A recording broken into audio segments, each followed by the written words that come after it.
Just a quick video as I'm taking a look at Hindu astrology. In the Hindu study of astrology, okay, they look at this age we're in. Now they look at it as we've gone out of the age of Virgo Pisces. We've just entered an age of what they call Leo Aquarius. Now they look at the sign, the house that the sun is currently in, and its corresponding or complementary sign. Now this is important because it's important that you get the full cycle, the full sine wave. So you can put all these signs on the sine wave. Once you've completed it, you get this complete ebb and flow.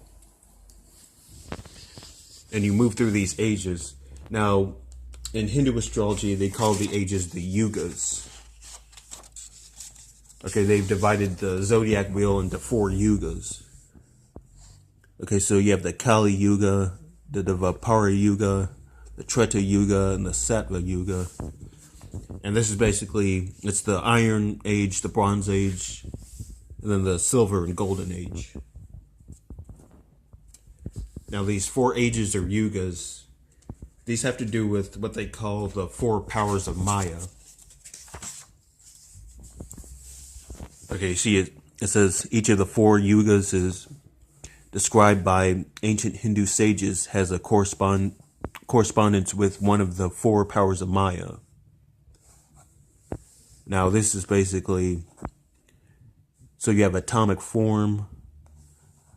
This is the world of gross material manifestation. You see, it goes from the grossest to the most subtle. So this is the world of materialism. Then it goes to space. This is where the idea of division is produced in the ever indivisible. Then you have time, where the mind conceives of change in the ever unchangeable. And then you have just pure vibration, the universal creative force. So this is having to do with these 4 ages or yugas. You see, in the Kali Yuga, the knowledge and the power of man is confined to the world of gross matter. This is the world of materialism. Now, in the Dvapara Yuga, this is the Bronze Age. Man gains a comprehension of the electrical attributes, the finer forces and more subtle matters of creation. Now, this is where they say we are now in the Bronze Age. Now we're moving into a silver and eventually a golden age. See, in the Treta Yuga, this is the silver age. Man extends his knowledge and power over the attributes of universal magnetism. This is a source of the positive, negative, and neutralizing electricities. So now, it says in the present state of development of human intelligence, in this our Dvapara Yuga is the Bronze Age, human intelligence is not sufficient to enable us to even dimly understand the problems of the next power of Maya. So now we're moving into this age, the Silver Age, and eventually another Golden Age. Now once you've gone through all of these ages, these yugas, you see this. The Sattva Yuga, this is the Golden Age. Man comprehends the source of universal magnetism with its principle of duality, polarity, and his intelligence reaches out to grasp the mystery of vibration. It's the creative power that sustains the universe. And see, the universe from the eternal substance God down to the gross material creation is divided by the ancient Hindu rishis into actually 7 powers, of which now the first 4, once you've mastered the first 4, you've completed the cycle. Then there's 3 others that are even more powerful. But first you have to master completing the sine wave, completing the cycle. You see, everything moves in cycles. That's why you have the zodiac wheel. I mean, this is obvious. I mean, the sun goes around and moves through these signs. It goes from Aries to Pisces. It has to complete all of these houses.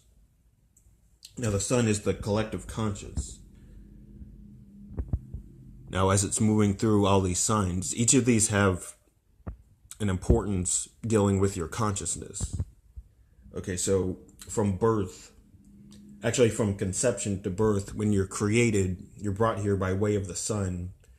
Now, depending on where the sun is in relation to these houses and the spiritual luminaries, what they call, Mars, Jupiter, Mercury, these are spiritual bodies up there.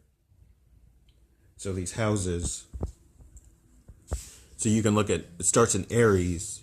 Now its corresponding sign is Libra. Now Aries and Libra, these are important signs. They have to do with balance. See, Aries, that's in March, end of March, early April. This is what they call the equinox. Okay, in these houses of Aries and Libra, the equinox is, this is when there's equal parts of the day. There's exactly 12 hours of daylight and exactly 12 hours of night. And then once you get to, like during the summer in June, you get to Cancer, and then in the winter, Capricorn. These are the more extremities. This is what you have the solstices. The summer solstice, that's in June. That's when you have the longest day of the year. And then in Capricorn, this is when the sun starts spiraling, it starts moving down. It goes into the house, it goes into the cross of crux. They say it dies for 3 days, and then it starts moving back to the middle of the sky, bringing in spring. So these 4 points, these have an important energy. These are the most important energies on the zodiac wheel. They say these are the cardinal points. These are the most important energies. Now you want a complete cycle. So depending on where you are from birth to conception, like if you're born in Aries, you have a lot of spiritual luminaries on this side of the wheel, you're going to want to come to a knowledge of these energies in your life. So like if you're born in Aries, you have a lot of spiritual bodies when you were born on this side, you're probably going to want to get into relationships and have like soulmates, these kind of relationships with people who were born on this side and have spiritual bodies on this side. So then you get a complete cycle. And that's how you complete all these ages. So you have to master the sine wave. Anything in this reality is the sine wave. It's vibration. And your energy is also this vibration, especially your blood. Okay, you see this double helix in your DNA. This is the sine wave. And these, you see you have the 4 letters. This is the 4-faced 4-letter God that controls your 4-letter DNA. This is just like the 4 cardinal points.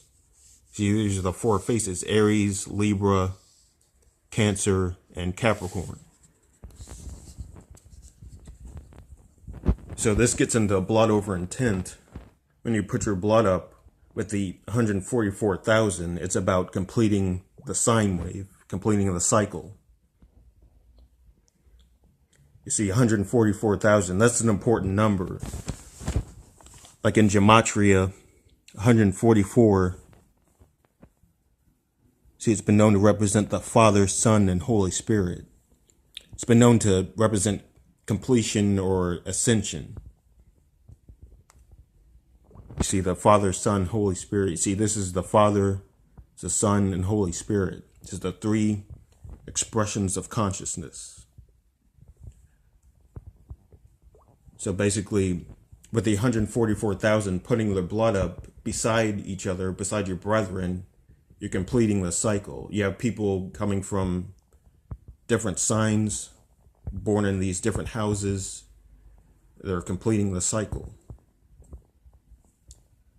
And you want to put your blood up beside Satan, because you see here, this is one of the images that represents Satan, like Saturn or Satan. This is the image of what they call Abraham or Kronos. You see, he's got the harvesting sickle. This is actually the harvesting cycle. You see, this is the cycle. And they say Saturn or Satan and also Abraham and Cronus has been known to master the sickle or the cycle. See, it's the harvesting cycle. You see, you start planting. This is like in spring. This is when you start planting. Your crop grows in summer. Then you harvest, like in Libra. This is in autumn, in fall. And then you have enough bounty to survive for the winter. So you need to complete the cycle. So you need to go from the Kali Yuga, the Iron Age, into the Golden Age. And Saturn and Satan was known to be the ruler of the Golden Age.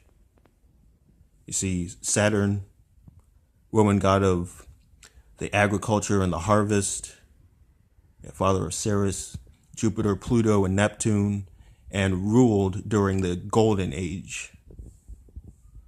So that's why you want to put your blood up beside Satan or Saturn, because Satan or Saturn was known to master the cycle. And remember, everything goes in cycles. Okay, this is really important stuff. You should really get into this. Okay, I'm going to be getting into this, making more videos, so make sure you stay tuned to my channel. All right, thanks for watching, everyone.